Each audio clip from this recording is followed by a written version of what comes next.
So you are in school, college at a young Yeah. age. Now you're at the age where people are starting to think about like professional endeavors.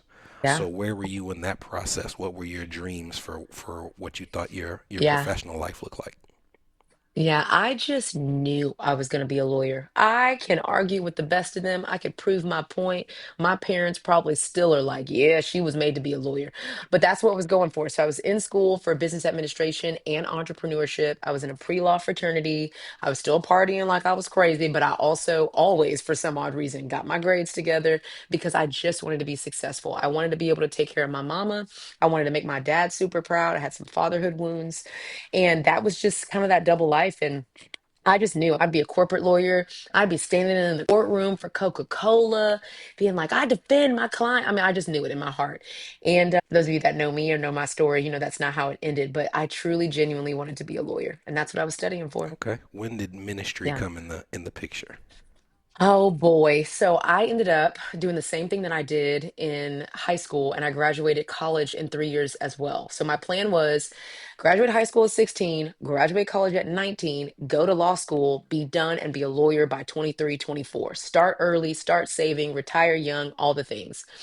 At 19, I ended up meeting a little boy, okay, that I just knew was my husband after 3 months. And he was wanting to be an R&B artist, and he wanted to move from Texas to Georgia because Atlanta, hot Atlanta was so hot for music. So I ended up graduating at 19 from my undergraduate, got business administration and entrepreneurship under my belt. And instead of going to law school, and I spent my little scholarship money to move me and this guy who I had literally been dating for 3 months from Texas to Georgia. And we got here, and I was actually working for Edward Jones as a financial advisor in training because I had done some sort of internship. I ranked the highest in the country, and bada boom, bada bang, they reached out to me and wanted to hire me. And it was going well at first until it was not.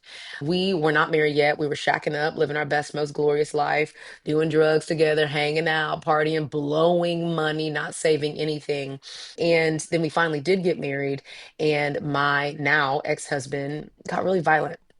Very violent, very abusive. We ended up having a daughter, and I ended up having to transition out of the marriage. But before I did, I got saved at 21. We went to this church. Jesus radically wrecked my life, which was crazy because I was a straight up party girl. Probably went to church high a couple times, honestly. But this mentor of mine, now mentor, Carlos Torres, I'll never forget, came up to me and just said, man, I just see some really great things over your life. I see ministry in you. I see all these things. And I'm like, okay, sure. I'm half naked and I'm high, but okay. And I just fell in love with ministry, fell in love with students, loved middle schoolers, high schoolers. I got picked up by Fellowship of Christian Athletes to be a speaker for cheerleading teams and football teams in the schools all over Georgia. And that's kind of how my ministry career started.